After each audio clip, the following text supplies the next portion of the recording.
Bien. Buenos días, apreciados hermanos.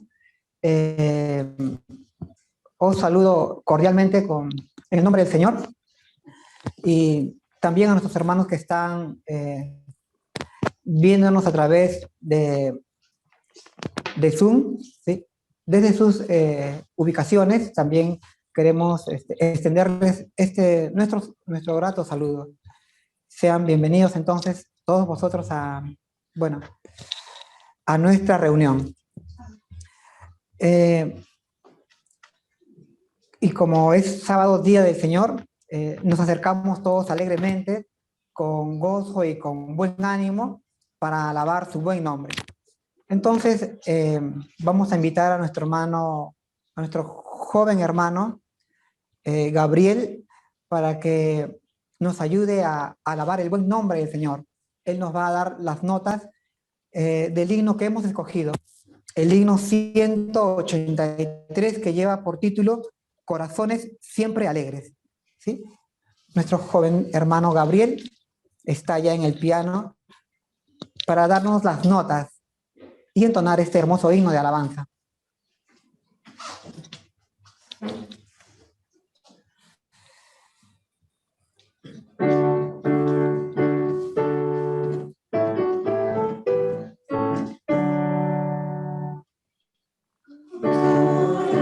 Corazones siempre alegres, rebosando gratitud,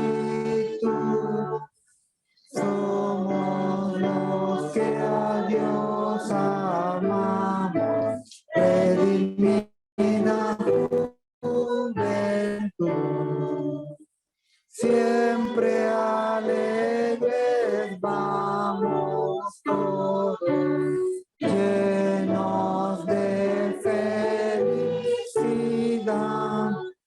Hermosísimo es el camino hacia la eternidad.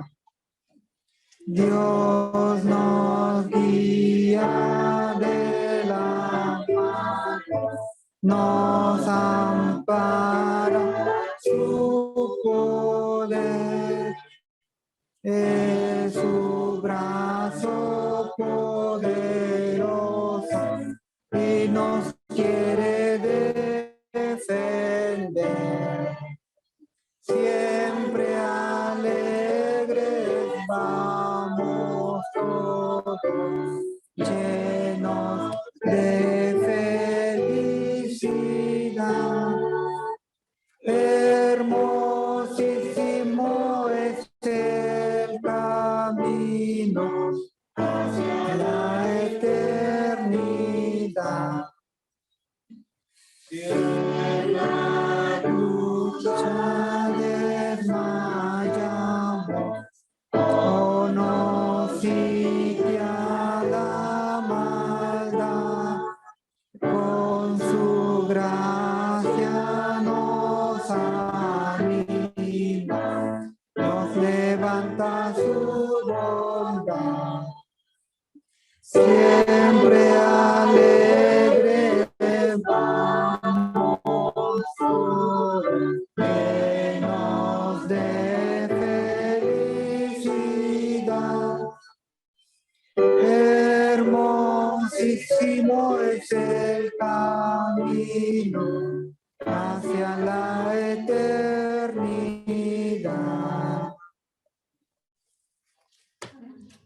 Amén. Amén. Muy bien.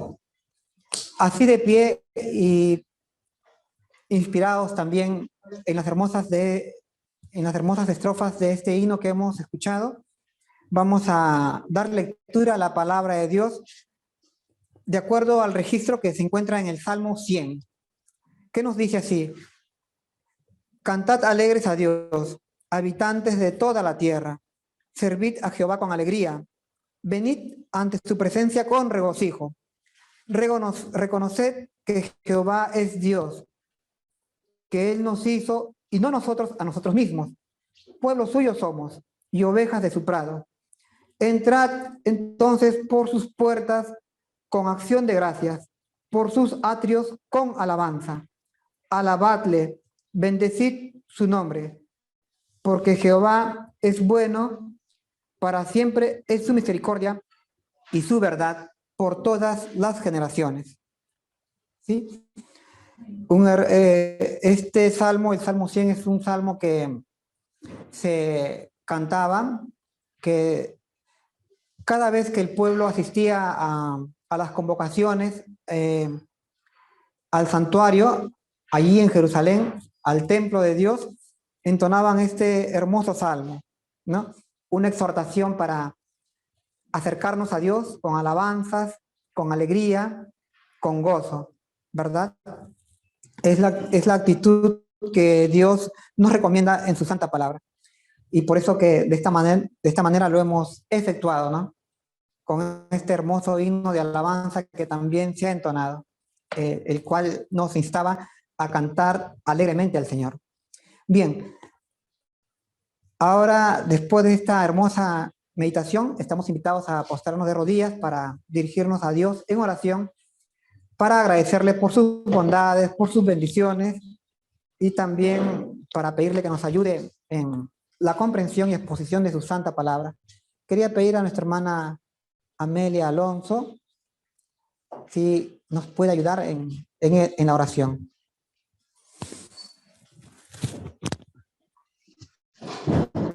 Divino y Santo Padre que moras en los cielos, te damos gracias por tu amor y misericordia, por habernos conservado la vida hasta aquí. Te pedimos, Señor, que tú nos dirijas por medio de tu Santo Espíritu para que podamos comprender las palabras de tu siervo y podamos ponerlas por obra. ¿Quieres tú bendecir en la ancha faz de la tierra hasta donde llega nuestra palabra para ser una bendición para los oyentes?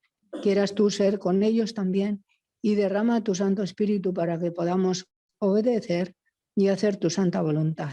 Te damos las gracias porque hasta aquí nuestra salud se va manteniendo y te agradecemos, Señor, el cuidado que tienes con tu iglesia.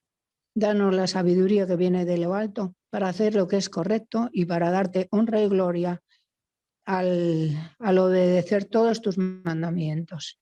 Te lo pedimos no porque haya mérito en nosotros, sino por la preciosa sangre de Jesús, con el perdón de nuestros pecados. Amén. Amén. Amén.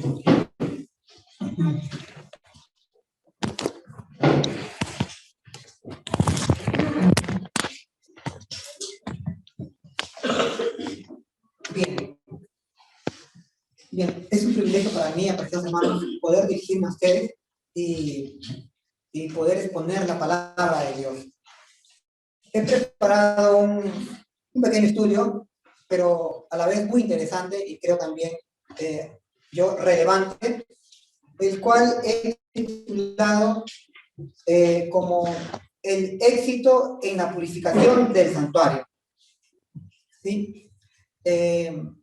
La idea aquí de éxito hace alusión a que la obra que Dios está realizando en la ejecución de su plan de salvación terminará de una manera no solo satisfactoria, sino que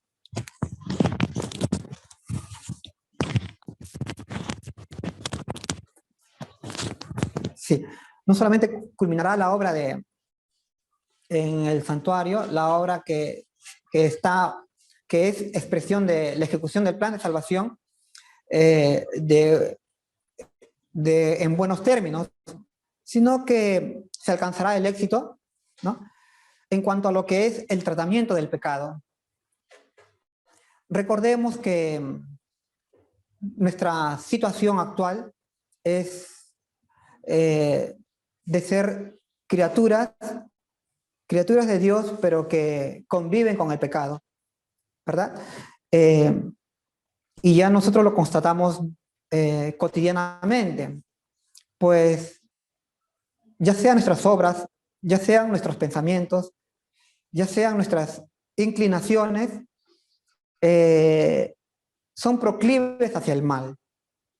Aunque sabemos también que este no fue el propósito de Dios, pues cuando Dios nos creó, nos hizo como personas semejantes a Él, ¿verdad?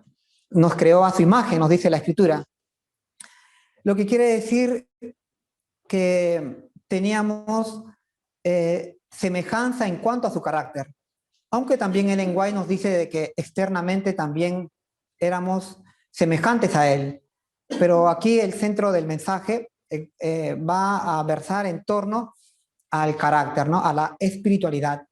Y entonces la Escritura nos dice que éramos semejantes a Dios en cuanto al carácter, y sin embargo este buen carácter se perdió. Aunque, como dice también la Escritura, que lo que Dios ha dicho no se frustrará, perdón. Lo que Dios, las palabras que Dios ha anunciado no retornarán vacías, sino que estas palabras se harán realidad, nos dice la Escritura también, ¿no? Es decir, que los planes de Dios finalmente se alcanzarán, ¿sí? Entonces, si el hombre en un principio fue creado santo, fue creado recto, fue creado justo y perfecto, ¿verdad? Para vivir eternamente en gozo, en alegría, adorando a Dios y conviviendo de manera armoniosa con el resto de la creación, esto se realizará, ¿verdad? Pero entonces estamos en una situación de pecado y esto se tiene que resolver. Y entonces Dios nos enseña en las Escrituras cómo Él va a resolver el problema del pecado. Y esta solución al problema del pecado lo vemos en el estudio del santuario, ¿sí? Ellen White, en el libro El Evangelismo, en la página 165, nos dice que la correcta comprensión del ministerio de Jesús en el santuario es el fundamento de nuestra fe.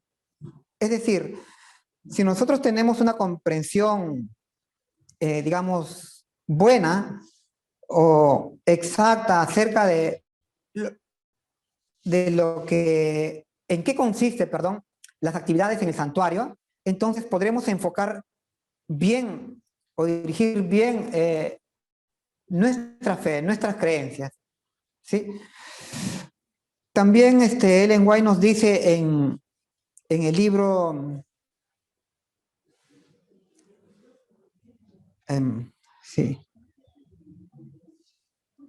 en el tomo 5 del libro Testimonios para los Ministros, perdón, Testimonios para la Iglesia, de que necesitamos más que nunca poner todas nuestras energías mentales para entender el asunto del santuario, ¿sí? Pues si nosotros conocemos debidamente el tema del santuario, entonces podremos efectuar cabalmente nuestra misión como pueblo de Dios, la cual es anunciar su mensaje al mundo entero para prepararlo y que puedan recibir o poder recibir todos juntos al Señor Jesús en su segunda venida. Es decir, que el tema del santuario es un asunto no solamente importante o trascendental, sino que es vital, ¿verdad? Es vital que entendamos el tema del santuario, pues es el asunto que nos prepara tanto a nosotros como iglesia de Dios, como esa iglesia, como aquella novia que está vestida de blanco, que nos dice Apocalipsis 19, para recibir a su esposo, a Cristo, ¿no? Y también Ellen White dice que, hablando de la iglesia adventista, que nuestras doctrinas, las doctrinas adventistas, proceden de la plataforma del santuario, ¿verdad? Esto lo hemos escuchado, ¿no? Bien, entonces, en realidad, el plan de Dios está ilustrado en el santuario y sus servicios. El plan de Dios, el plan de cómo Dios resuelve el problema que tenemos como seres humanos. El problema del pecado, ¿sí? Nuestros primeros padres, Adán y Eva, cayeron allí en el Edén, pero no murieron, ¿verdad? Porque inmediatamente se puso en funcionamiento el plan de salvación, el cual consistía en que el hombre no debía morir, no debía perecer por el pecado, ¿verdad? Sino que Dios iba a proceder de una manera, siempre dentro de los términos de su justicia, iba a proceder impidiendo la muerte del hombre, ¿sí? Pues estábamos condenados cuando nuestros primeros padres pecaron, estábamos condenados a morir, pero este morir no es eh, sencillamente perder la vida, sino que este morir significa literalmente dejar de existir. Es decir, no solamente perder la vida, quiero decir. O sea, nuestros padres perdían la vida, no nos podemos quedar solamente allí, sino que nos arriesgábamos en realidad o nos enfrentábamos a la posibilidad de dejar de existir como criaturas de Dios. Me refiero a ser exterminados. Si la raza humana era borrada o desaparecida de la creación como consecuencia del pecado, ¿sí? Porque si hubiese cumplido esta orden, este veredicto que decía que el día que pecares ciertamente morirás, y Adán y Eva pecaron, entonces, ¿qué es lo que implicaba? Y naturalmente implicaba que ellos desaparezcan de la escena, ¿sí? El problema está en que no solamente Adán y Eva desaparecían de la escena, el problema es que el pecado y sus consecuencias llevaron a que toda la creación participase de las consecuencias del pecado. Ya nos ilustra la Biblia y también el lenguaje en el libro Patriarcas y Profetas, de que cuando el hombre cayó, ¿qué pasó con la creación? Los animales empezaron a volverse violentos, ¿verdad? Empezaron a cambiar su naturaleza. No era esa su naturaleza.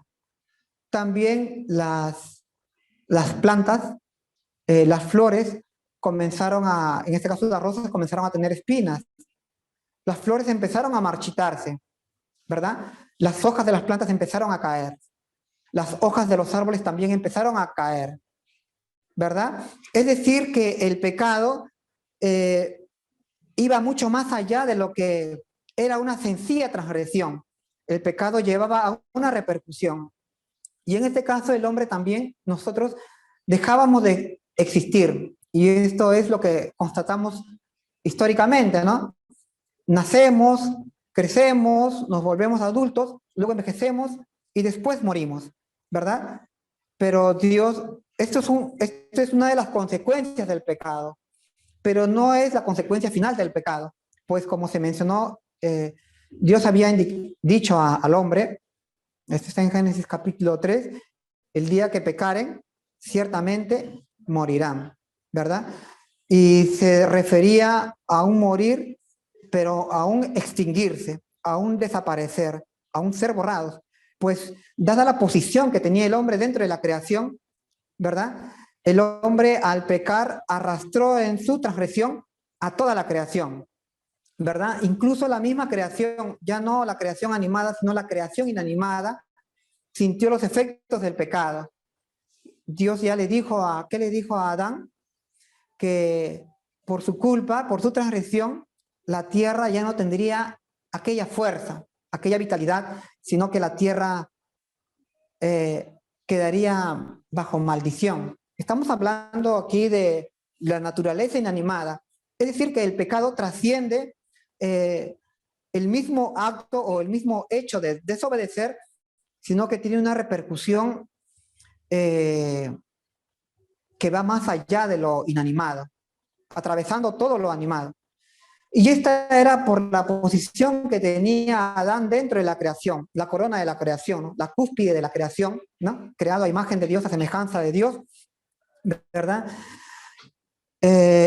Y con grandes responsabilidades, ¿sí? Entonces el pecado es un gran problema, ¿sí? Es un gran problema, un problema, como lo menciona el lenguaje, es un problema cósmico. Es un problema que rebasa las fronteras mismas de la humanidad o las fronteras mismas de nuestro planeta. Va mucho más allá. En Apocalipsis 12 se nos dice que el pecado empezó allá en el cielo, en un ángel que estaba en la presencia de Dios, ¿verdad? Se gestó en su corazón, ¿no? Y allí, entonces, y allí comenzó todo. Pero bueno, en este caso concreto de la humanidad, ¿no? Y del evangelio, en este caso, estamos hablando de Adán y de nosotros también, vemos que estamos envueltos en un problema, el pecado. Pero Dios para ello diseñó un plan de salvación, el cual está ilustrado en el santuario. Y entonces en el santuario vemos la solución de Dios al pecado. Y entonces vemos que hay distintas etapas. Y vemos aquella etapa en la que se procede al perdón, ¿sí? Esto estaba graficado en los servicios diarios del santuario, ¿sí? En los servicios diarios del santuario se hacía la persona que cometía pecado se acercaba al santuario con un animalito, ¿verdad? Y entonces confesaba su pecado, confesaba el delito que había cometido, la transgresión a la ley de Dios, y entonces le quitaba la vida a un animal. Es decir, Dios estaba graficando allí de que el culpable no moría, sino moría alguien en sustitución al culpable, ¿verdad? Entonces la persona recibía el perdón. Esto es la gráfica del perdón. Es la solución inicial que vemos, una de las soluciones al pecado, pero vamos a ver que en realidad en el santuario se grafican 3 etapas para resolver el problema del pecado. Pues cuando la persona es perdonada de su transgresión, de su delito, sin embargo, no ha cambiado la naturaleza de la persona. Sí, la persona sigue con la naturaleza pecaminosa y entonces, y eso es lo evidente, lo constatable, volvemos a pecar y otra vez volvemos a pecar. Es una cuestión reiterativa, ¿no? Entonces, tenemos el perdón, sí, en esta etapa ilustrada en los servicios diarios del santuario, pero también había una etapa que vemos graficada en el santuario que es el día de la expiación. Este suceso o este evento ocurría el 10º día del 7º mes, ¿verdad? En ese día había entonces un nuevo tratamiento ante el pecado. ¿Y en qué consistía este tratamiento al pecado en este día de la expiación, como se llama, o en este día de la purificación del santuario? Bueno, en Levíticos 16:30 tenemos la respuesta. Si vamos al libro de Levítico, capítulo 16 y verso 30, se nos dice allí lo siguiente: porque en este día se hará expiación por vosotros y seréis limpios de todos vuestros pecados delante de Jehová. ¿Sí? Entonces, en ese día se hacía limpieza del pecado del pueblo. ¿Sí? Entonces aquí ya no hay un perdón, sino que aquí se va un paso más hacia adelante, ¿verdad? Ahora hay una limpieza, una quita del pecado. Se quita el pecado, ¿no? Es más o menos la ilustración que nos quiere dar a entender, ¿no? Seréis limpios, dice la Escritura, ¿no? En el versículo 30 del capítulo 16 del libro de Levítico, ¿no? Seréis limpios. Ya no tendremos la mancha del pecado, la mancha que nuestro ser, ¿verdad? Tiene grabada en nuestras conciencias, ¿no? O en nuestra naturaleza. Y es por eso que nos cometemos tantas faltas, ¿no? Como vosotros ya lo sabéis, ¿no? Pero este era el propósito ilustrativo del plan de salvación, de que seríamos limpios. Pero recordemos que cada vez que se hacía, o cada año que se hacía este acto de purificación del santuario, el pueblo quedaba limpio, pero por unos instantes. Luego el pueblo volvía a pecar y entonces el sacerdote continuaba con sus servicios diarios, ¿verdad? Hasta que llegamos otra vez al 10º día del 7º mes, al día de la expiación, y otra vez se volvía a hacer el mismo proceso, a limpiar o quitar los pecados del pueblo. Y así durante aproximadamente unos 1400 años se hacían estas actividades. Una vez al año, como lo hicieron en el desierto con el santuario que se creó o se construyó allí en el desierto. Esto ocurrió más o menos en el año 1400 antes de Cristo, ¿sí? Con Moisés, porque más o menos esta es la fecha, 1450, la fecha en que el pueblo salió aproximada, quiero decir, de Egipto. Entonces por eso que decimos de que más o menos duró estos 1450 años, estos servicios sacerdotales. Aunque el lenguaje señala de que el sistema de sacrificios duró 4000 años, ¿verdad? El sistema de sacrificios a través de la muerte de los animales, quiero decir, ¿no? Luego vino el verdadero sacrificio, que era a través de la muerte del Señor Jesús en la cruz, ya que la muerte de los animales era sencillamente una ilustración o una sombra de lo que sería el verdadero sacrificio. Aquel cordero inmolado, dice, desde antes de la fundación del mundo, Cristo Jesús, en el año 31, dice también el lenguaje en el libro Conflicto de los Siglos, en el año 31 derramaba su sangre y moría por los pecados de su pueblo, ¿sí? Y entonces los servicios que se hacían en el santuario eran una ilustración, una sombra, nos dice Pablo en Hebreos, de lo que, del plan de salvación, de lo que Dios estaba haciendo realmente en el cielo, ¿sí? Es decir, Dios se había comprometido enteramente en resolver este problema del pecado. Por eso es que Cristo vino acá a la tierra para resolver este problema. Y es por esa razón que Adán no murió en aquel momento cuando pecó allí en el Edén, sino que en ese momento murieron dos corderos que eran una representación de Cristo muriendo en la cruz, ¿sí? Entonces, el asunto del santuario, estábamos mencionando que era un asunto totalmente relevante y vital para nosotros, pues como hemos señalado, Ellen White nos señala en el libro Testimonios para la Iglesia, en el tomo 5, ya les voy a decir la página, que cuando nosotros comprendamos cabalmente el asunto del santuario, cuando pongamos toda nuestra atención y nuestra inteligencia, vamos a estar preparados para poder salir a difundir, a proclamar el mensaje de Dios, de Cristo, nuestra justicia, y entonces preparar al mundo entero para recibir al Señor Jesús. Podremos cumplir con nuestra misión. Quería leer entonces un pasaje en Apocalipsis capítulo 14 y verso 5. Sí, Apocalipsis 14, 5, ¿no?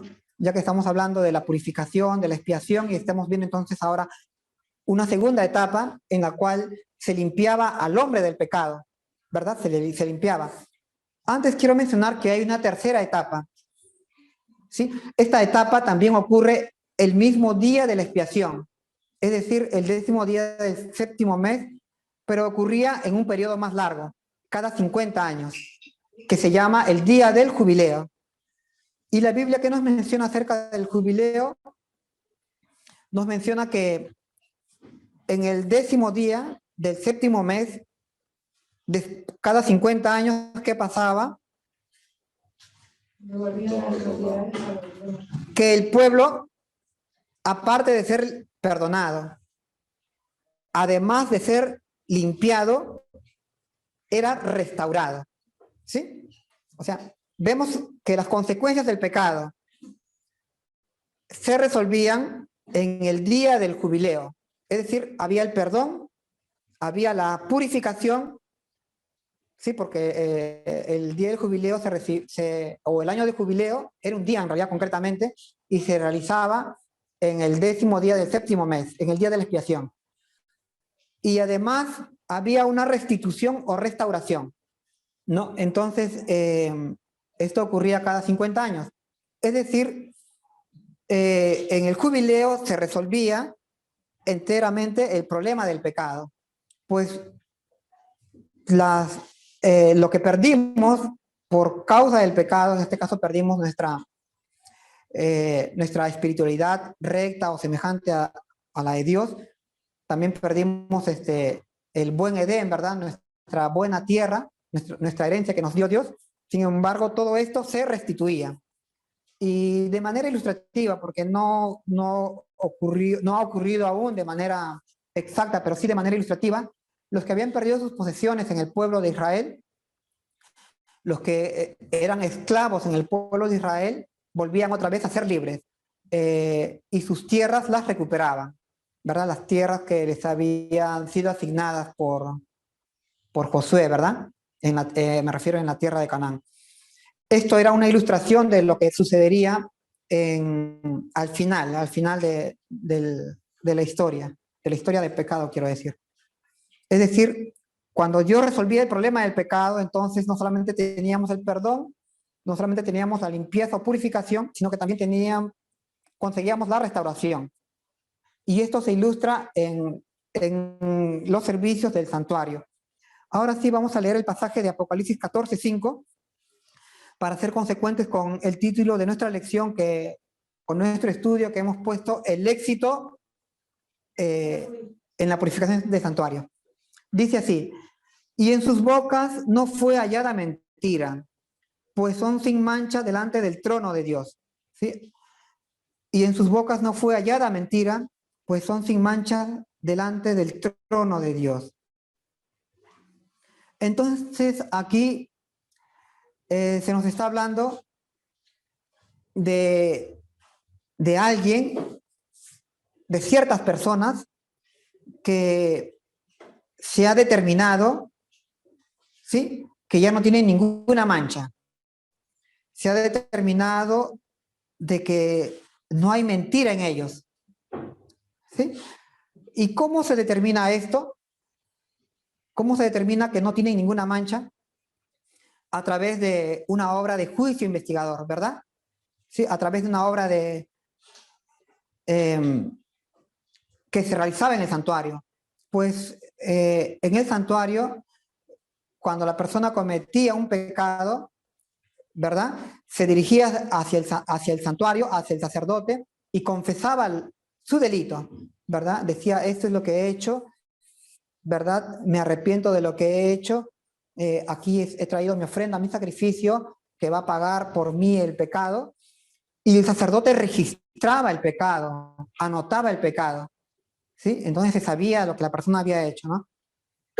Y luego, bueno, en el día de la expiación todo esto se quitaba, todo esto se borraba. Entonces se quedaba la persona o el pueblo de Israel quedaba otra vez como que no tenía ningún pecado, porque no había nada registrado. No, era a manera de ilustración nada más.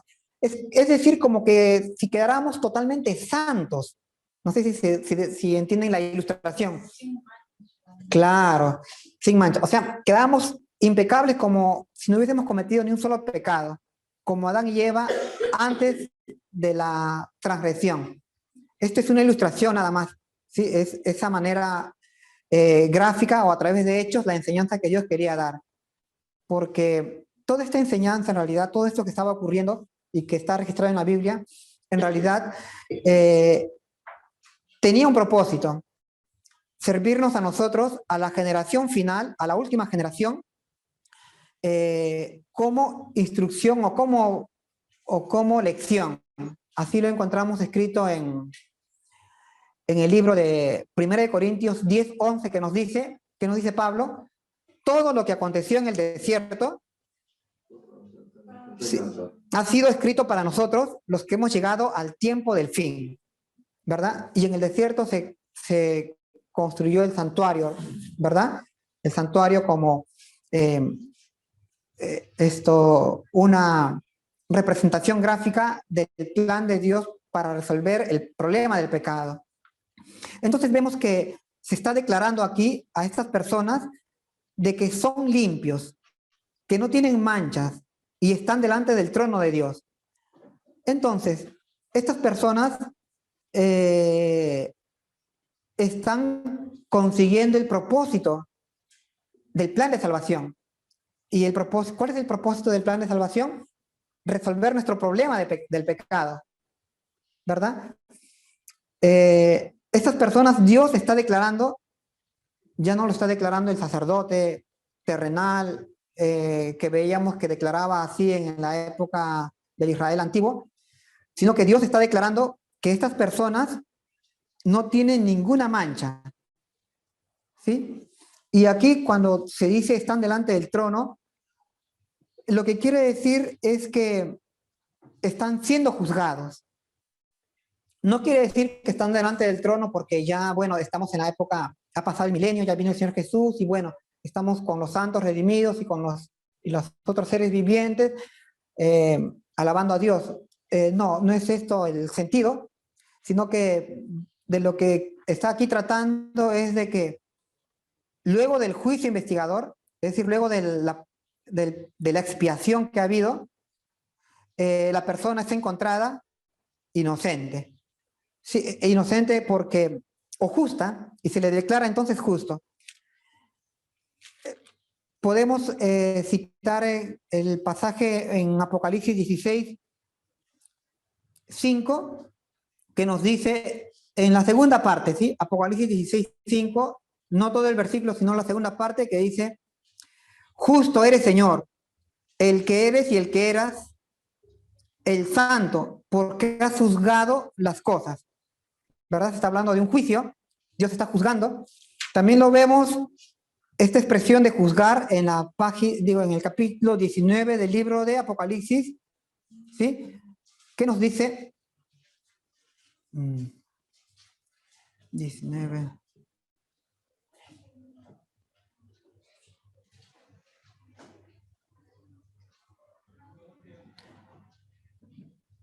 Bueno, vamos a ver en el capítulo 18. 19.2. Ah, sí, sí, perdón. Aquí, este es el pasaje, exactamente, gracias, hermana. Dice en Apocalipsis 19.2, porque sus juicios son verdaderos y justos, pues ha juzgado a la gran ramera que ha corrompido a la tierra con su fornicación. ¿Sí? Aquí la palabra que se está mencionando o se está haciendo alusión de parte del ángel es que Dios, sus juicios son correctos, sus juicios son, dice, son justos, ¿no? Entonces se está hablando de que Dios está efectuando una obra, Dios está efectuando un trabajo y es un trabajo de juzgar, ¿sí? Lo cual nos remite al día de la expiación, ¿no? ¿Verdad? Al 10º día del 7º mes, que era la obra del juicio investigador, ¿no? Entonces, los que están aquí presentes delante del trono de Dios es porque están asistiendo a un juicio. Y como complemento tenemos el pasaje en el libro de Daniel, en el capítulo 7, ¿sí? Cuando dice que Daniel ve aquella visión y dice que ve que se ponen tronos, ¿verdad? Y se abren libros, ¿verdad? Daniel capítulo 7, que nos dice, 7:9, estuve mirando hasta que fueron puestos tronos y se sentó un anciano de días cuyo vestido era blanco, ¿no? En el versículo 10 se nos dice que entonces que este anciano de días era un juez. Dice, el juez se sentó y los libros fueron abiertos. Es decir, que la escena delante del trono es una escena de un juicio en la que se está buscando determinar la culpabilidad del acusado. Exactamente, la culpabilidad o la inocencia, ¿no? Entonces, y este es el propósito en realidad de la Biblia en general, ¿no? En resolver el problema del pecado. Y el problema del pecado estamos viendo que de acuerdo al gráfico del santuario, se resolvía en este día especial de la expiación, en el día de la purificación, en el 10º día del 7º mes, ¿no? En la que el pueblo quedaba limpio. Y aquí estamos viendo entonces en Apocalipsis 14:5 de que hay personas que están limpias, que Dios los está declarando limpios. Es decir, han pasado el juicio, ¿verdad? Y Dios los ha encontrado limpios. Limpios, pero auténticamente, ya no limpios de una manera ilustrativa, gráfica o didáctica, como hemos visto a lo largo de la experiencia del Israel antiguo, todo eso era una ilustración, una gráfica, una lección para nosotros.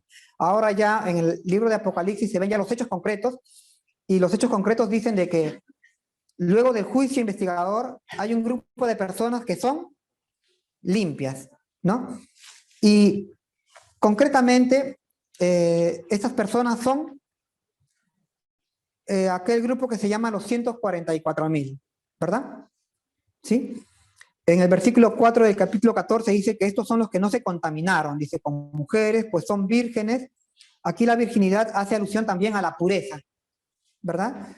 Pero esto lo dice el ángel, no lo dice el sacerdote, no lo dicen las personas, bueno, lo dicen allá en el cielo. Es decir, se está declarando que estas personas tienen este nivel de categoría. Y luego, si nosotros miramos la estructura del capítulo 14, cómo ha sido redactada, vemos que tiene 3 partes.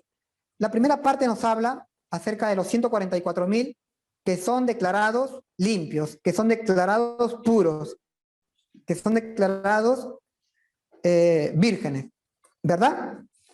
La segunda parte, que va desde el versículo 6 al versículo 13, nos habla de un mensaje, el mensaje de los 3 ángeles, que es el mensaje que proclaman. ¿Quién lo proclama? Estos que han sido declarados justos, limpios y santos, ¿sí? De acuerdo a la estructura que está redactada. Y luego que han proclamado estos 3 mensajes, vemos la tercera parte del capítulo 14 del libro de Apocalipsis. Sí, que viene el Señor Jesús. ¿Qué nos dice el versículo 14? Miré, dice, y aquí una nube blanca, y sobre la nube estaba sentado uno semejante al Hijo del Hombre, ¿verdad? La segunda venida del Señor Jesús. Es decir, los 144,000 son declarados limpios, ¿verdad? Y entonces, ¿y por qué son declarados limpios? Porque guardan los mandamientos de Dios. Ya no transgreden los mandamientos de Dios, sino guardan los mandamientos de Dios. Y por tanto reciben el Espíritu Santo. Esto lo encontramos en San Juan 14:15.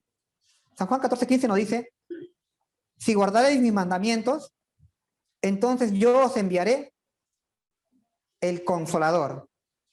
San Juan 14:15, si guardaréis mis mandamientos, yo os enviaré el Consolador.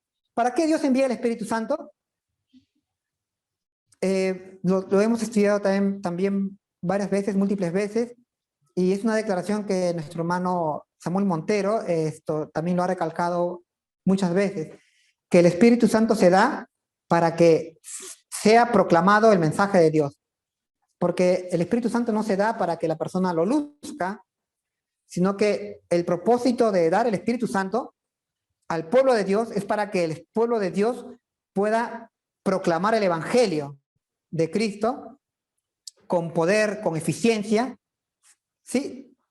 De tal manera de que las personas sean convertidas. Ese es el propósito del otorgar el Espíritu Santo. Pero ¿qué nos dice San Juan 14:15? Que si guardamos los mandamientos, entonces...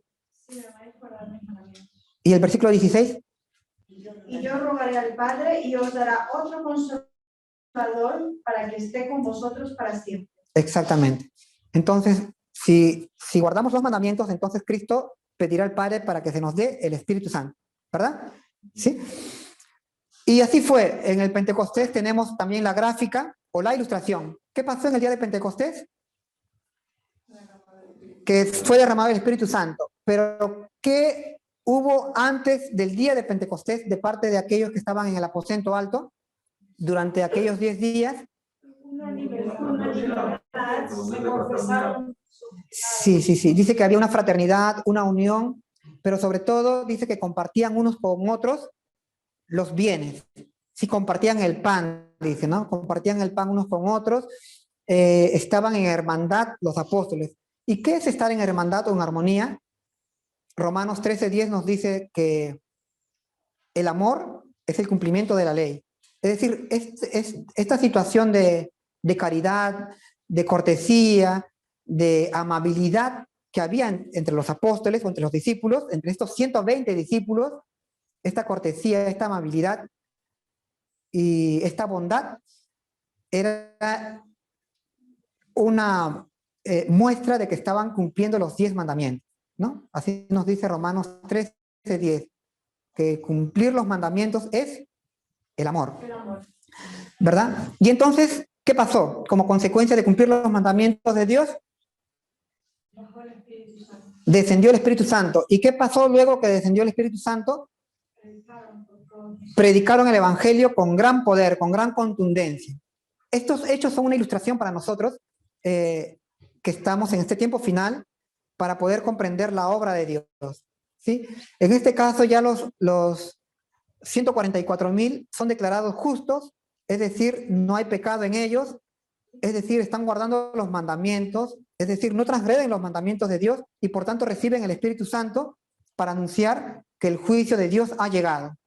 El mensaje de los 3 ángeles, para anunciar que ha caído Babilonia, que la Babilonia ha fracasado, que sus enseñanzas son todo un engaño, y para anunciar de que no debemos guardar, tener la marca de la bestia, porque si no recibiremos el castigo de Dios, sino que debemos guardar el verdadero mandamiento, los mandamientos de Dios.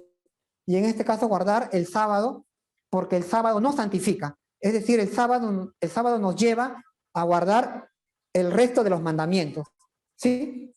Así lo encontramos escrito en Ezequiel 20:12 y en Ezequiel 20:20, que nos dice que el sábado nos santifica y nos sella como pueblo de Dios. Santificar significa que estamos en armonía a los mandamientos, ¿no? Pero, por ejemplo, si nosotros guardamos el sábado, santifícalos en tu verdad, tu palabra es verdad. Sí, sí. Guardaremos el sábado y todo lo demás. Exactamente, exactamente. Eso es lo que nos dice Ezequiel 20:12 y Ezequiel 20:20, ¿no? De que Dios nos santifica en este día, es decir, Dios hace una obra en nosotros, ¿verdad? Una obra de restaurarnos, de conducirnos otra vez a los cauces de la santa ley. Es que el problema de todo, como hemos mencionado al principio, el problema es la existencia del pecado en nosotros, la existencia del pecado en la humanidad y sus repercusiones en la creación, ¿no? Pues toda la creación padece por culpa de nuestro pecado, ya sean los animales, ya sean las plantas, ya sea la naturaleza inanimada, todos ellos sufren las consecuencias del pecado del ser humano. Así nos lo grafica Dios en la Biblia. Ahora quería pasar a leer unos versículos en los Salmos, unos versículos muy interesantes, ¿sí? Primeramente, sí, en el Salmo 119:34 me parece que es. Sí, Salmo.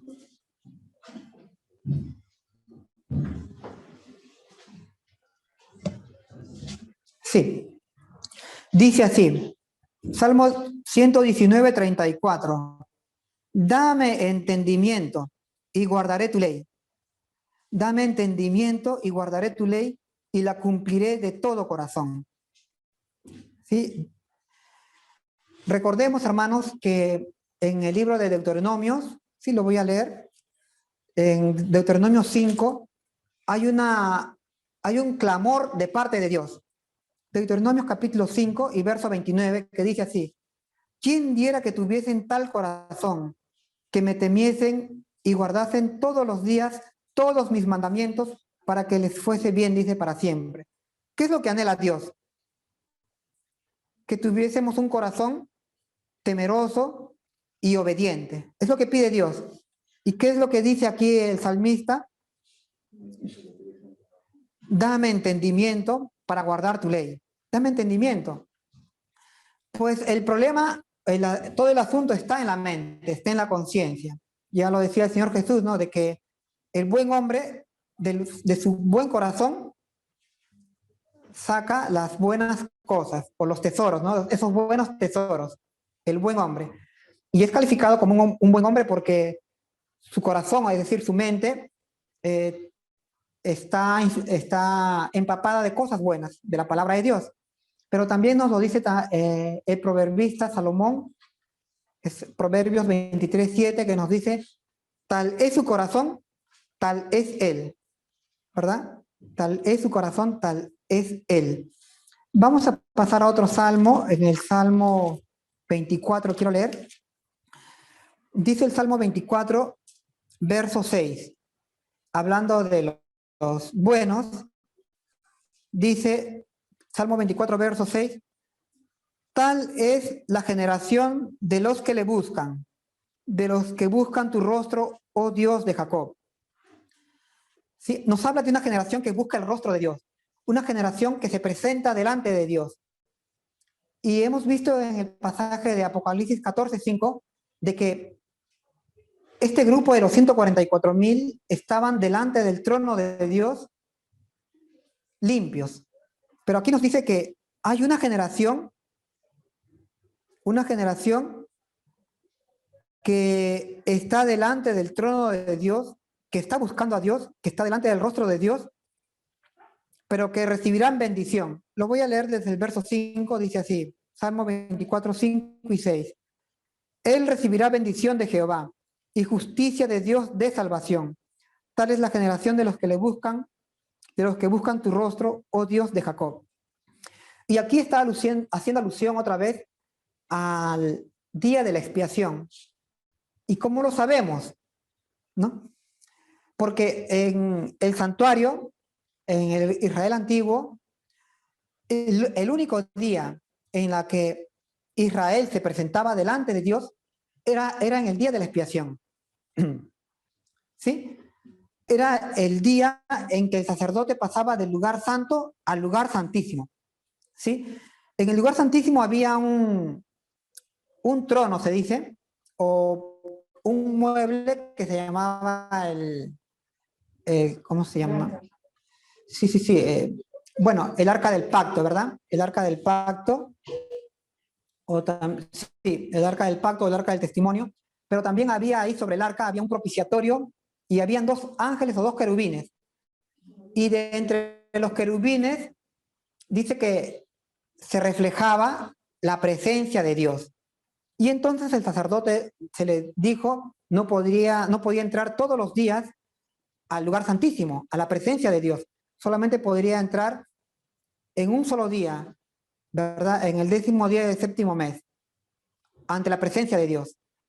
¿Sí? Y si el sacerdote o el sumo sacerdote tenía pecados, entonces podía morir. Entonces tenía que ser un sacerdote obediente, un sacerdote limpio, tenía que estar limpio para estar delante de Dios, ¿no? Y entonces se hacía toda una serie de actividades, de sacrificios previos para que el sacerdote esté calificado, esté capacitado o sea idóneo para acercarse delante de Dios, ¿sí? En este día de la expiación. Pero entonces acá vemos de que aquellos que están buscando la presencia de Dios y que reciben la bendición de Dios y su justicia, es una generación, nos dice el Salmo 24, versos 5 y 6. Pero en el Salmo 22 nos dice un poco más. Salmo 22, versos 30 al 31. La posteridad le servirá. Esto será contado de Jehová hasta la postrera generación. ¿Sí? Vendrán y anunciarán su justicia a un pueblo no nacido. Aún anunciarán que él hizo. Se está hablando de una posteridad. En algunos versículos, en algunas versiones, perdón, dice los finales, los del tiempo final, te servirán, ¿no? Dando a entender de que habrán una generación al final que servirán a Dios. Pues como hemos visto, hermanos, a lo largo de la historia, no hemos por el hombre, el pueblo de Dios, el pueblo escogido, no ha podido servir a Dios de una manera eficiente o cabal hasta el momento, ¿verdad? Incluso el plan de Dios se frustró con Israel. Como decía Jeremías en el capítulo 17, decía que el pecado de Israel estaba grabado en su corazón con cincel. Con un cincel de punta de diamante estaba grabado el pecado o la transgresión de la ley de Dios en Israel, ¿no? Entonces Israel no podía andar en justicia porque el pecado estaba muy grabado en su conciencia, ¿no? Esto es lo que hemos visto a lo largo de la historia. Israel no podía cumplir el propósito de Dios, pero aquí nos dice que la posteridad sí le servirá a Dios. Esto será contado, dice, hasta la postrera generación, hasta la generación final. Vendrán y anunciarán su justicia. Y aquí estamos viendo que en el capítulo 14 del libro de Apocalipsis, de que esta postrera generación de la que nos habla este Salmo 22, 30, ¿no? Esta postrera generación anuncia la justicia de Dios, cómo Dios resuelve el pecado de la humanidad, en 3 mensajes, ¿verdad? En 3 mensajes anuncian a Dios, ¿no? El plan de Dios. También quería leer otro pasaje más, está en Salmos 37, ¿sí? Salmos 37, 31, que nos dice: la ley de su Dios está en su corazón, por tanto sus pies no resbalarán. ¿Sí? ¿Y por qué dice? ¿Y por qué no resbalan? ¿Por qué no caen? ¿Por qué no caen? Porque la ley está en su corazón. Y veíamos entonces también con asombro aquella, en las lecciones de escuela sabática, cómo los reinos de la tierra, todos pasaban. Los reinos caían, venía otro. Caía, venía otro, ¿verdad? Y así sucesivamente, ¿no? Es decir, lo que el hombre construía venía a caer. Pero acá nos dice que si la ley está en el corazón, entonces no caerán, se mantendrán de pie. Esto es, espiritualmente hablando, que los reinos del mundo crearon sus propias leyes, sus propios principios, sus propias normas, en paralelo a las leyes de Dios. ¿Y cuál fue la consecuencia de todo ello? La caída. Así también fue con el hombre. Dice que Eva, ¿qué es lo que Eva pensó allí al frente del árbol de la ciencia del bien y del mal? Dijo que este árbol es bueno para adquirir conocimiento. Es decir, para tener un conocimiento o una ciencia o nuevos principios, nuevas normas, nuevas leyes de conducta alternativas a las leyes de Dios. ¿Y cuál fue la consecuencia? Sí, el desastre, pero dejaron de existir, ¿verdad? Dejaron de existir, dejaron de permanecer. Pero aquí nos dice la Escritura de que la ley de Dios está en su corazón, por tanto, no resbalarán, ¿no? Sino que permanecerán. Y esto es una alusión al libro de Apocalipsis, en el capítulo 6 y verso 17. ¿Qué nos dice? ¿Sí? Apocalipsis 6, 17. Hay una pregunta interesante allí que nos dice: porque el gran día de su ira ha llegado, ¿y quién podrá sostenerse en pie? ¿Quiénes no resbalarán? ¿Quiénes se mantendrán de pie en este día especial? No, porque dice que eso dicen los impíos. Los impíos dicen: caed sobre nosotros y escondednos del rostro de aquel que está sentado sobre el trono y de la ira del Cordero, porque su ira ha llegado. ¿Y quién podrá sostenerse en pie? ¿Quiénes podrán mantenerse de pie? Ya vimos que el Salmo nos dice, Salmo 37, ¿qué es? 31, ¿no? Los que guardan la ley. Sí, por eso es que el salmista decía en el Salmo 119, 34, dame entendimiento para guardar tu ley. Y justamente esto se verificaba en el capítulo 7 del libro de Apocalipsis, cuando nos habla de los sellados. Los que tienen el sello son los que se mantienen de pie. Y en realidad, hermanos, este es el propósito de nuestra existencia, ¿no? Ya lo dice Pablo en Hebreos 9, 25 y 26, y 27 inclusive. Vamos a leerlos. ¿Por qué estamos aquí en el mundo, hermanos? ¿Por qué el hombre fue creado? Aunque el propósito de este estudio es mostrarnos el éxito de la purificación del santuario, es decir, el éxito en quitar el pecado de la humanidad, es decir, envolvernos otra vez a los caminos, a las sendas de la obediencia a los mandamientos de Dios, y entonces ser santos y mantenernos santos, ¿sí? Y esta es expresión del éxito de la purificación del santuario. Sin embargo, también Pablo nos señala, hablando de la obra de expiación, porque el libro de Hebreos es más que nada un registro de la obra sacerdotal de Cristo Jesús en el cielo, ¿verdad? Una obra de expiación. El tema central en este caso de la Biblia y de la labor de Cristo es su trabajo en el lugar santísimo. No es tanto el tema central la obra sacerdotal cotidiana, la que se realizaba todos los días, la obra del perdón, sino básicamente la obra es de la purificación, pues con el perdón, como se señaló, aún se mantiene la naturaleza pecaminosa. En cambio, con la purificación se quita de la naturaleza o de la conciencia del hombre esa tendencia a pecar, ¿no? Por eso nos pide tener esa sabiduría, ese entendimiento, esta comprensión para guardar los mandamientos. Y nos dice entonces,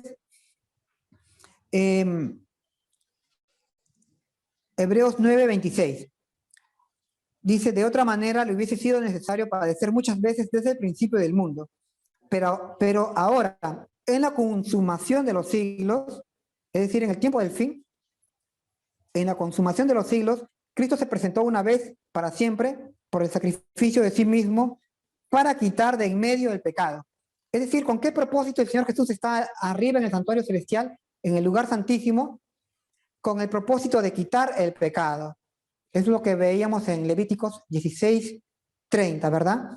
Que el día de la expiación tenía como propósito limpiarnos y purificarnos, que es justamente la categoría que tienen los 144,000, pues son declarados limpios o vírgenes.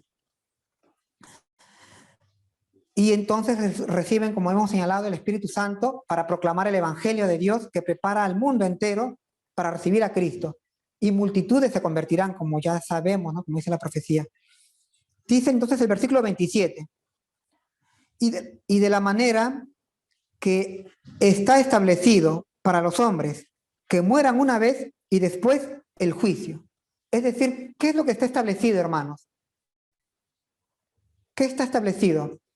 Que todos nosotros seamos juzgados, que toda la humanidad se presente delante de Dios para ser juzgado. Y por eso es que en el libro de Apocalipsis vemos tronos. Sucesivamente vemos tronos que se establecen allí, pero con un propósito. El propósito de ser juzgados, pues hay un problema en nosotros, hay un problema en la humanidad, ¿no? Eso nos dice el verso 27, ¿no? Morimos y luego somos llamados a juicio, pero sabemos que hay una generación, una última generación, que no va a morir, que vivos van a asistir delante de Dios a un juicio. Será lo que se llama, lo que Ellen White señala o declara como el juicio de los vivos, ¿verdad? Si no fuera por Ellen White, por esta profeta del Señor, no tuviésemos la luz que tenemos como pueblo de Dios que entendemos todos estos temas. La Iglesia Adventista en este sentido es privilegiada al tener la revelación para comprender todo el asunto de la salvación, ¿no? Ellen White nos dice de que hay un juicio de los muertos y luego un juicio de los vivos. Pero también Ellen White nos dice que el juicio empieza por la casa de Dios, lo cual está anunciado en la misma Biblia, ¿no? En el libro de Ezequiel, en el capítulo, me parece que es el capítulo 9, ¿no? ¿Por dónde empieza el juicio de Dios? Por la casa de Dios, ¿verdad? Por el santuario, dice, por los sacerdotes, por allí empieza el juicio de Dios. Es decir, el juicio va a empezar por nosotros. ¿Y por qué empieza por nosotros? Porque Dios quiere conseguir a un pueblo, ¿sí? A un pueblo que esté calificado para recibir su Santo Espíritu y entonces proclamar su evangelio al mundo entero. Y luego entonces el mundo entero será juzgado, ¿verdad? Y muchos serán salvos. Así nos dice también el mismo libro de Apocalipsis en el capítulo 7 y en el verso 9, hablándonos de una gran multitud. Dice que había una gran multitud que nadie podía contar, de todas las naciones, tribus, lenguas y pueblos que estaban ahora delante del trono de Dios, pero estaban con ropas blancas. Es decir, luego de que los 144,000 han sido sellados, ¿verdad? Han sido encontrados purificados, han sido encontrados justos y han proclamado el mensaje de Dios. Se forma una gran multitud que son los que aceptan el evangelio y entonces ahora están delante del trono de Dios otra vez, son juzgados y son encontrados limpios, ¿no? Y entonces se cumple el propósito de Dios a lo largo de la Escritura, ¿no? Aquellas promesas que se le hicieron a Abraham, Isaac y Jacob, de que habría una gran multitud de salvos. Quiero terminar con una lectura en el pasaje, en el libro de Mateo, en el capítulo 8 de Mateo. Sí, el verso ahora les digo. Sí.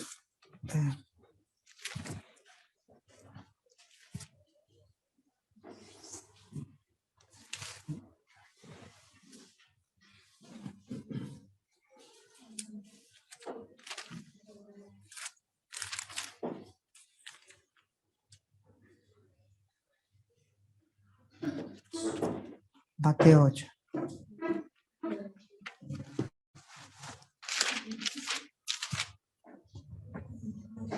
Sí, Mateo verso 12, capítulo 8 y verso 12. Perdón, este no es.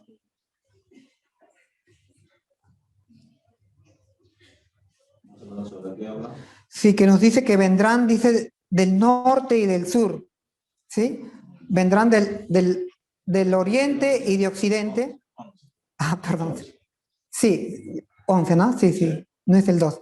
Dice así, atención hermanos, os digo que vendrán muchos de oriente y de occidente y se sentarán con Abraham, Isaac y Jacob en el reino de los cielos.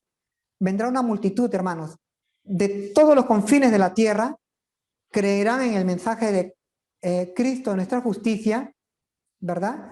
Y entonces aceptarán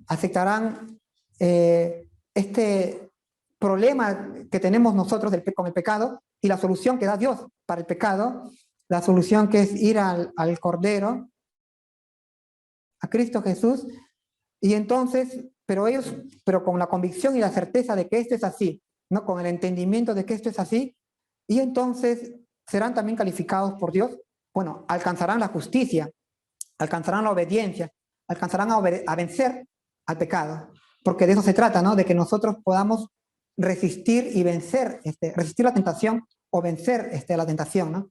Que nos induce a pecar. Entonces, habrán no solamente de Israel 144.000, es decir, no solamente de la iglesia adventista, porque se está hablando de un Israel espiritual, que es la iglesia adventista. No solamente habrá un grupo que se denomina 144.000 que han vencido, sino que también del mundo habrá una gran multitud que también vencerán. Este es, hermanos, expresión del éxito de la purificación del santuario. Y por eso es que en este título yo quería resumir estas ideas que he podido exponer delante de ustedes, que habrá éxito en el plan de Dios, se conseguirá que otra vez el hombre no solamente pueda vencer al pecado, sino que también el hombre sea restaurado y otra vez vuelva a la condición original. Ya nos lo dijo Ellen White en el libro de Palabras de Vida del Gran Maestro, ¿no? En la página 47, que antes también se los había anunciado en otras ocasiones, que nos dice que cuando sea repetido, o mejor dicho, cuando el pueblo de Dios otra vez pueda, un sinónimo de copiar, ¿cuál podría ser? Sí, sí. O imitar, aparte, más allá de imitar. Sí. Sí, sí, cuando el pueblo de Dios otra vez tenga la semejanza del carácter de Cristo, cuando el pueblo de Dios adquiere esta semejanza a Cristo en carácter, entonces vendrá Cristo y se llevará a su pueblo. ¿Sí? Lo mismo vemos en los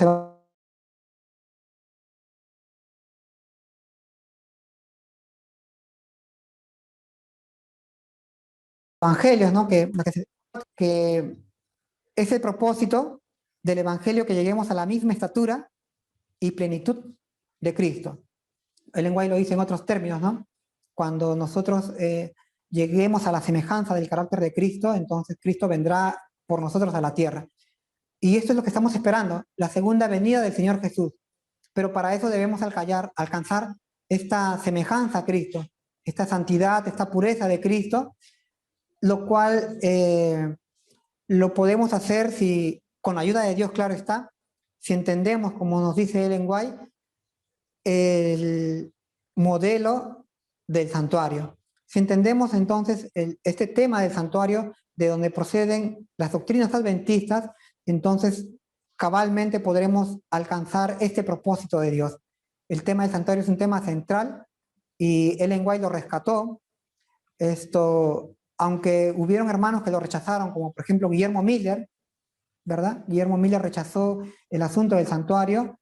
Ellen White lo señala que fue por causa del enemigo quien le inducía a rechazar esto. Urias Smith también rechazó el asunto del santuario y la justificación por la fe. Sin embargo, este es un tema que se ha preparado para que sea entendido en esta postrera generación, en la generación final. Bien, hermanos, hasta aquí entonces el desarrollo de este tema que he podido exponer delante de ustedes.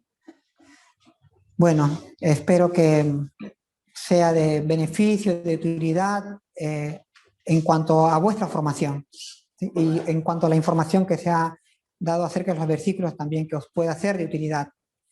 Bueno, es mi deseo, hermanos, y gracias también por vuestra atención. Amén.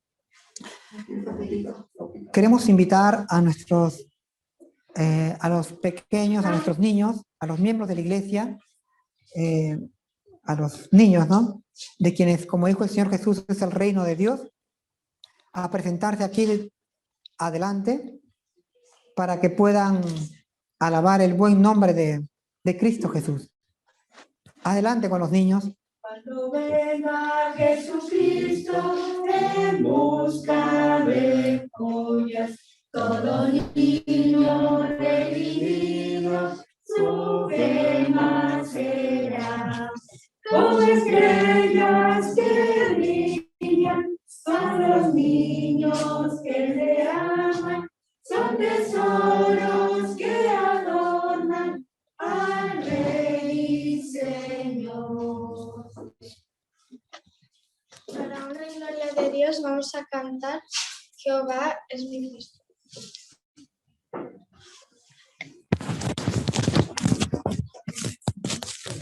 Jehová me pastorea, yo voy con él hasta el fin. Jehová me pastorea, yo voy con él hasta el fin. Yo voy con él, yo voy con él hasta el fin. Yo voy con él, yo voy con él hasta el fin. Jehová me pastorea, yo voy con él hasta el fin.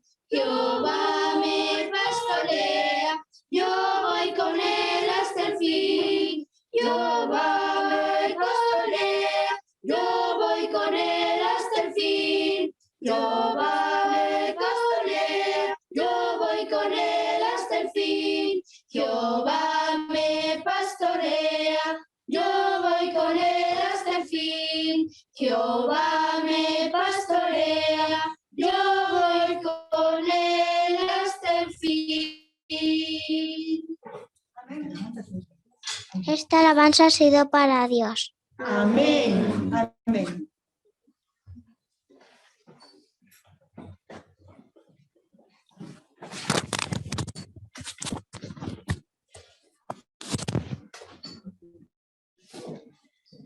Bien, dice la Escritura que los niños son de Cristo, ¿no?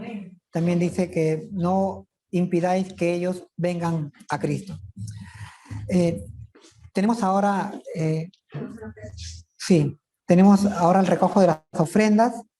Invito entonces a nuestra hermana Gladys para que pase a recoger las ofrendas de la escuela sabática. Perdón, del culto divino. Silencio presente.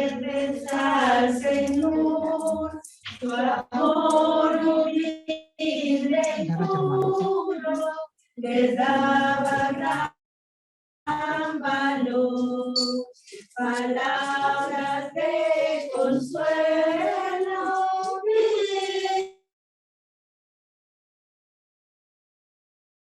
Recibía por su sinceridad. Quisiera dar a Cristo el más precioso don. Y Cristo diga el Cristo, te doy mi corazón. Bien, ahora estamos invitados a buscar en nuestros himnarios ¿qué himno es, Caleb? 717. ¿Cómo lleva por título? Ten piedad. Bien, apreciados hermanos, busquemos en nuestros himnarios el himno 717, que se titula Ten piedad. ¿Sí?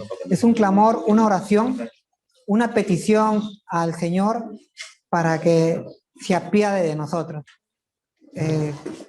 Que se apiade de nuestras conductas, de nuestras injusticias. Himno 717.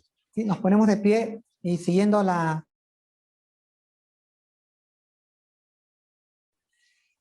las notas tocadas con el instrumento por medio de nuestro hermanito Caleb, el joven Caleb.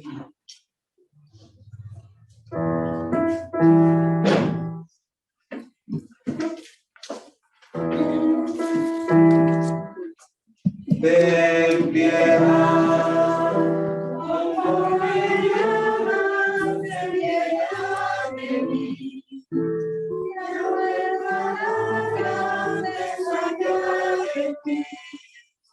Oh, ten piedad, piedad de mí.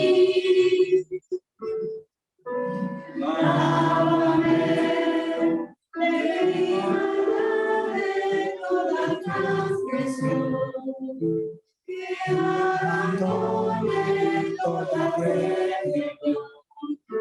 Eres perdón, eres perdón. Mora en mí, y luego de su bondad. Hazme fiel, por tus caminos andar. Hazme andar de toda tu fidelidad. Cambia mi corazón, te de entregar. Con mi humilde sin maldad, y mi ofrenda aceptará.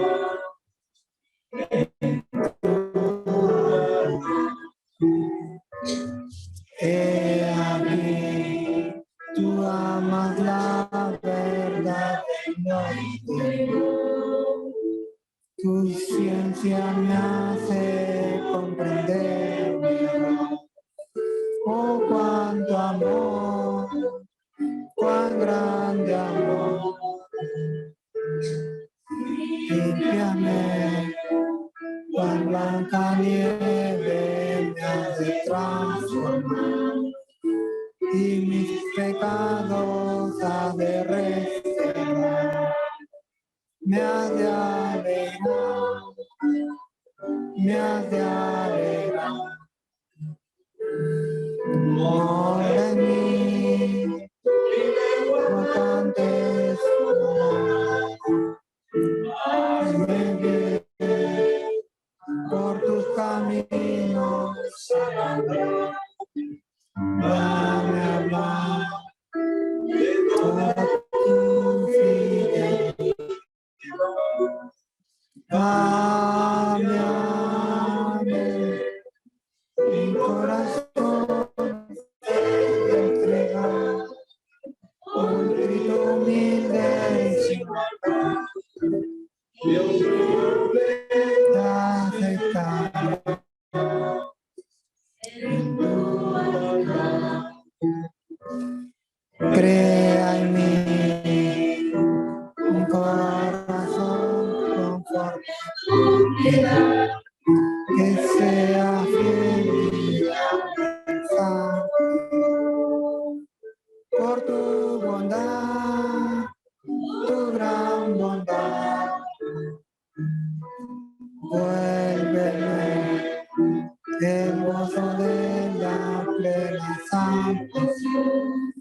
Tu Santo Espíritu, tu bendición, tu hermoso don, tu hermoso don.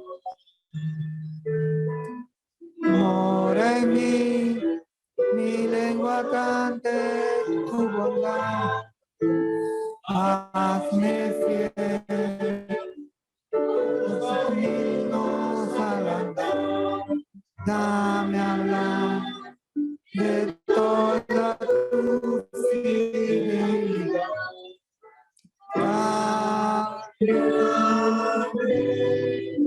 mi corazón te contrito, humilde y sin maldad.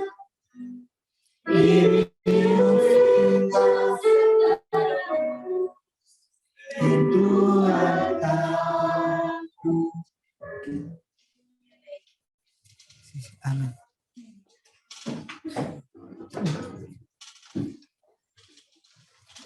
Bien, el Señor bendiga al joven Caleb y le dé ánimos, le dé fuerzas y le dé también más capacidad para seguir aprendiendo los instrumentos musicales, a aprender a tocar los instrumentos musicales, de tal manera que Él pueda también conducirnos en las alabanzas al Señor. Amén. Ahora, hermanos, estamos invitados a postrarnos de rodillas para dirigirnos a Dios en oración, los que podamos. Y nos vamos a dirigir a nuestro Creador.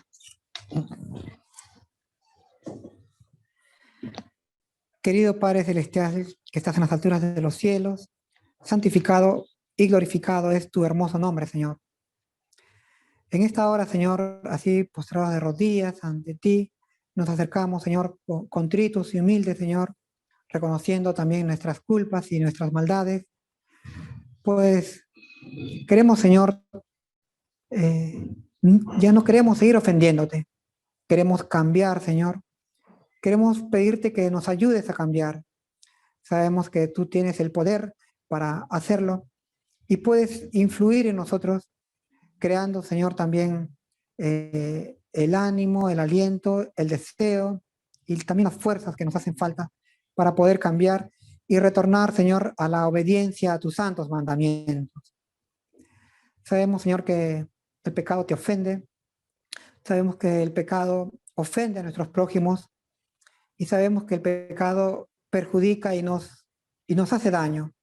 Toda la historia de la humanidad es una historia de pecado hasta este momento y nos perjudicamos y nos hacemos daños unos con otros y perecemos también. Por eso, Señor, queremos que nos des más entendimiento, que nos ayudes a apreciar la luz que nos das a través de tu santuario para conocer mejor tus propósitos y tu plan que tienes para con nosotros, de tornarnos otra vez a la obediencia a tu santa ley y así poder vivir para siempre. Pues queremos también estar capacitados para poder recibir a nuestro Señor Jesús, a tu Hijo amado, aquel que nunca cometió ningún pecado, aquel que se mantuvo siempre puro, limpio y obediente a ti. Queremos, Señor, ser como tu Hijo amado, Cristo Jesús. Por eso, Señor, te suplicamos que nos perdones, Señor, que nos limpies y que nos ayudes, Señor, a poder encauzarnos por las sendas de tus santos mandamientos. También te pedimos, Señor, que nos des fortaleza, que nos des fuerzas para poder vencer los obstáculos y las dificultades que se nos presentan a lo largo de nuestro cotidiano existir. Y también que nos ayudes a poder ser una luz ante nuestros prójimos, ante aquellos que no conocen acerca de tu ciencia, acerca de tu palabra, aquellos que no te conocen a ti. Ayúdanos a poder tener palabras de sabiduría, para los que no te conocen. Y también, y si no tenemos palabras, a poder tener un carácter bueno, un carácter pacífico, amable, bondadoso y tierno como lo era nuestro Señor Jesús, pues así nos lo mostró aquí en la tierra. Y como lo es, sería más exactamente. Por eso, Señor, elevamos a ti esta petición, contritos y humillados, porque nada bueno hay en nosotros. Sin embargo, sabemos que estás haciendo un gran esfuerzo por rescatarnos y por restaurarnos. Perdónanos entonces, Señor, y ayúdanos a estar en santidad delante de ti. Sobre todo porque sabemos que estamos en momentos solemnes, en momentos de juicio, Señor, en momentos de purificación de tu santo santuario. Ayúdanos entonces, Señor, a ser idóneos para estar en tu presencia. En el nombre del Señor Jesús, elevamos a ti esta petición con el perdón de nuestros pecados. Amén. Amén. Bien, hermanos, entonces, bueno, nos hemos alargado un poco, pero bueno, tenemos ahora el cántico previo a la bendición que nos dará nuestro pastor, la bendición sacerdotal. Entonamos el himno de pie, todos, el himno que lleva por título Fija tus ojos en Cristo, ¿no? ¿Nos das la entonación? Fija tus ojos en Cristo, tan lleno de gracia y amor, y no terrenal, sin valor será, a la luz del glorioso Señor. Amén. Damos pase ahora a nuestro hermano pastor, a nuestro hermano Francisco González, pues él, bendición. Estamos reverentes para... Aquellos que están virtualmente presentes con nosotros. Estamos reverentes para recibir la bendición. No se escucha bien, no sé qué pasa. ¿Se oye? Sí. Bien, estamos reverentes. Jehová te bendiga y te guarde, haga Jehová resplandecer su rostro sobre ti y tenga de ti misericordia. Jehová alce a ti su rostro y ponga en ti paz. Amén. Bien, feliz sábado para todos y felicitaciones una vez más a los niños, que me alegra mucho, como dijo el hermano Kilichi, que van aprendiendo sus instrumentos y van perfeccionándose cada día más.